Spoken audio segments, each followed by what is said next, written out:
오늘 영상은 대충 알겠다가 아니라 손이 움직이게 만드는 5가지를 초보가 어디서 막히는지 아는 사람의 방식으로 핵심만 뽑아 깔끔하게 정리해 드릴게요. 첫 번째는 처음 보는 분도 그대로 따라하다 보면 주문이 체결되는 정말 쉬운 코인 거래 따라하는 법입니다. 버튼이 많아 보여도 원리는 단순하니 헷갈림을 오늘로 끝내겠습니다. 두 번째는 네이버 코인 커뮤니티에서 한동안 화제가 됐던 300만 원으로 1억 8천만 원을 만들었다는 중학생 단타 방법입니다. 그게 말이 돼 싶어도 구조만 뜯어보면 배울 게 분명히 있습니다. 세 번째는 거래에서 은근히 피를 빼가는 거래 수수료를 최대한 할인받는 꿀팁입니다. 같은 실력이어도 수수료를 모르면 뒤에서 계속 발목을 잡히기 때문에 이 파트는 꼭 챙기셔야 합니다. 네 번째는 AI를 활용해서 하루 50만 원씩 매일 수익을 노리는 단타 접근입니다. 감으로 들이대는 게 아니라 판단을 더 또렷하게 만드는 방향으로 정리해 드리겠습니다. 다섯 번째는 첫 거래를 시작할 때 내 돈 입금 없이 가입 이벤트로 100달러를 받고 코인 거래를 경험해 보는 방법입니다. 공부부터 해보자는 분들께 특히 유용하게 구성해 드릴게요. 그리고 이 영상 고정 댓글에는 수수료 최대 할인 꿀팁과 100달러 받고 가입하는 방법 링크를 보기 좋게 정리해 두었습니다. 영상 보시다가 손이 멈추는 지점이 오면 고정 댓글이 바로 길잡이가 되어줄 겁니다. 처음 이벤트로 받은 100달러로 단숨에 10억을 만드는 건 현실적으로 어렵습니다. 다만 100달러로 내 돈을 넣지 않고도 코인 거래를 연습할 수 있고 레버리지로 거래가 잘 맞아떨어지면 몇백만 원도 노려볼 수는 있습니다. 이제 본론으로 가겠습니다. 왜 코인에 투자하냐를 길게 돌리지 않고 아주 직관적으로 보여드리겠습니다. 숫자는 거짓말을 안 하니까요. 만약 우리가 10년 전에 금, 주식, 코인, 부동산에 각각 1,000만 원을 넣어두었다면 그 1,000만 원은 지금 얼마가 되었을까요? 이 비교만 해도 투자 관점이 확 바뀝니다. 먼저 코스피 지수부터 보겠습니다.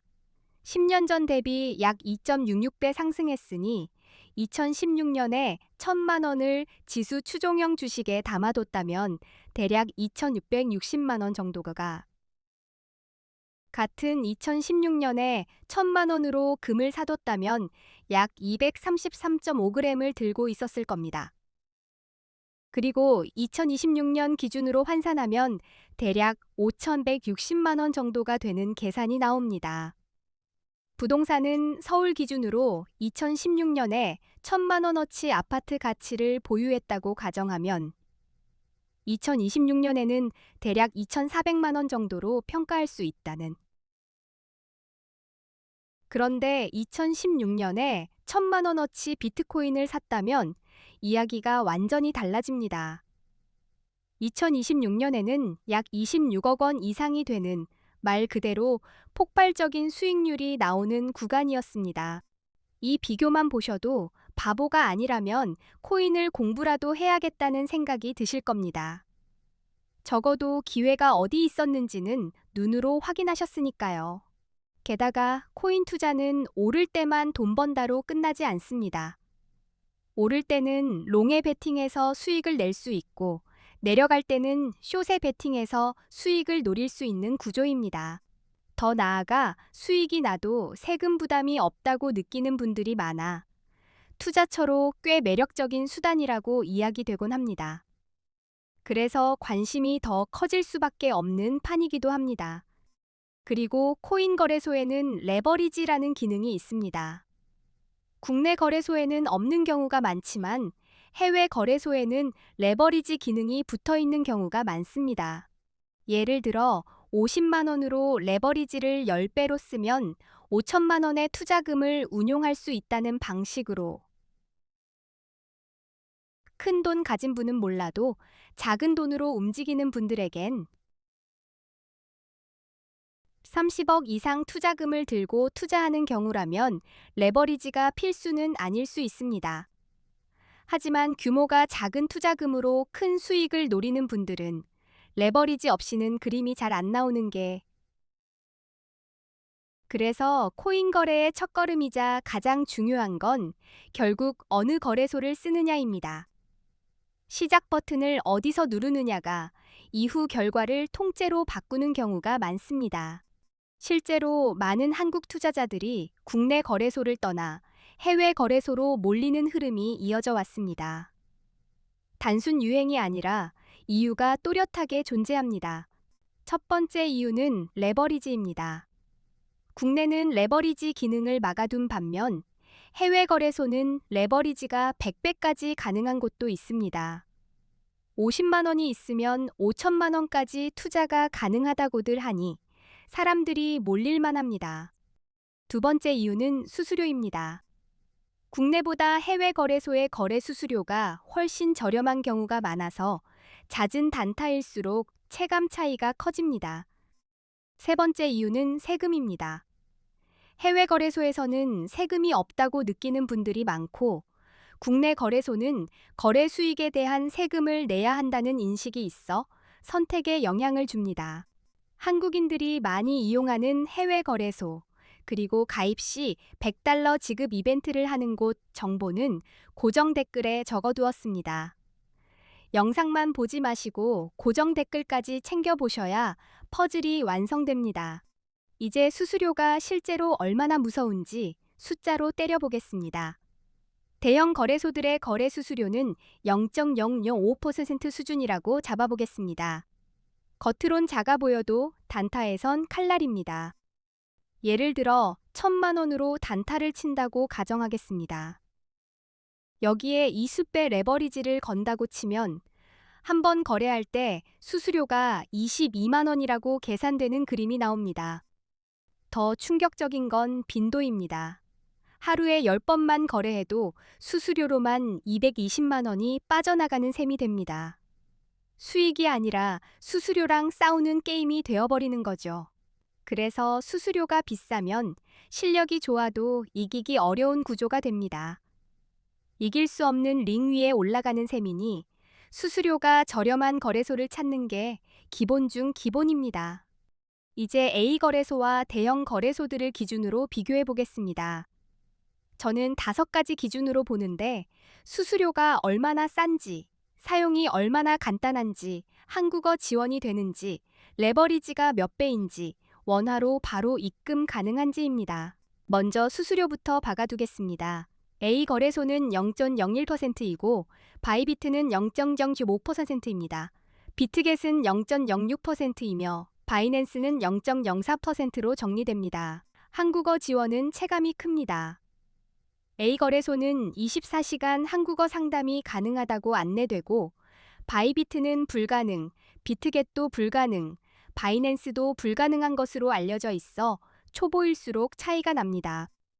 레버리지는 A 거래소가 200배, 바이비트가 100배, 비트겟이 125배, 바이낸스가 125배입니다. 숫자만 봐도 투자 스타일이 달라질 수 있는 영역입니다. 원화 입출금도 중요한 포인트입니다. A 거래소는 원화 입출금이 가능하다고 하고, 바이비트는 불가능, 비트겟도 불가능, 바이낸스도 불가능하다고 정리됩니다. 그럼 A 거래소가 어디냐는 건 고정 댓글에 정보를 적어두었습니다.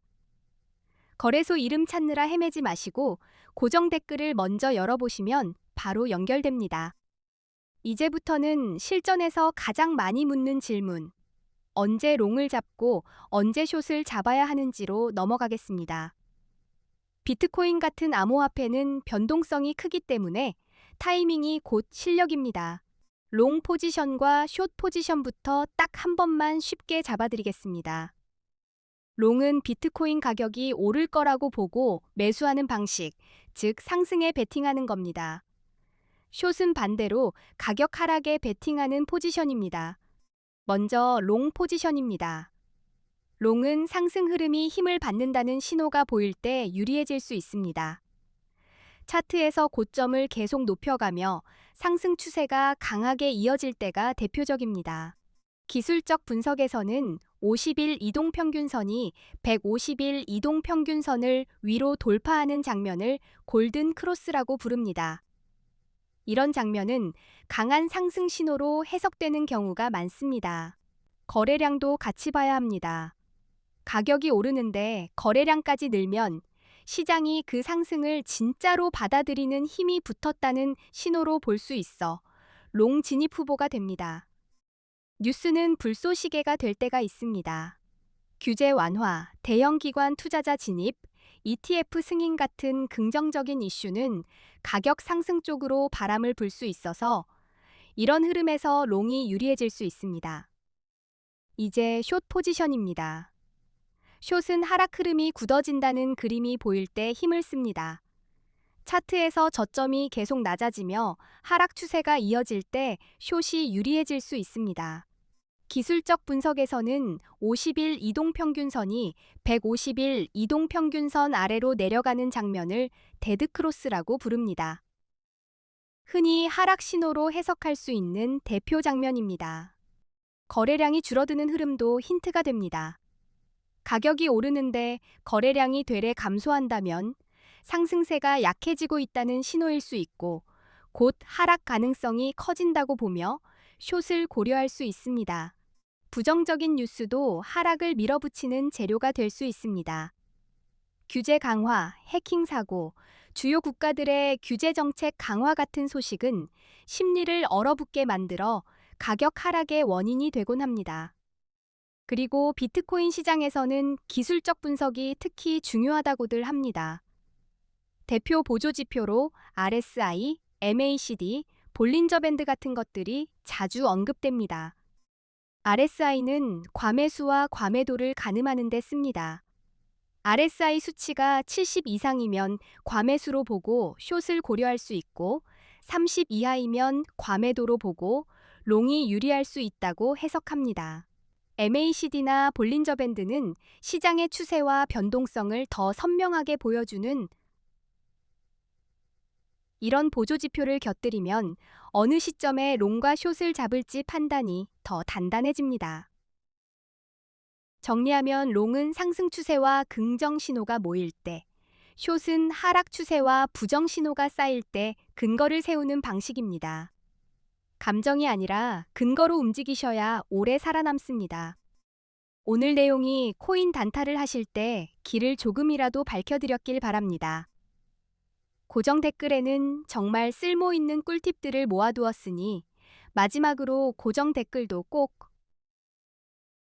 앞으로도 초보가 바로 따라할 수 있는 영상들로 꾸준히 찾아뵙겠습니다. 끝까지 시청해주셔서 진심으로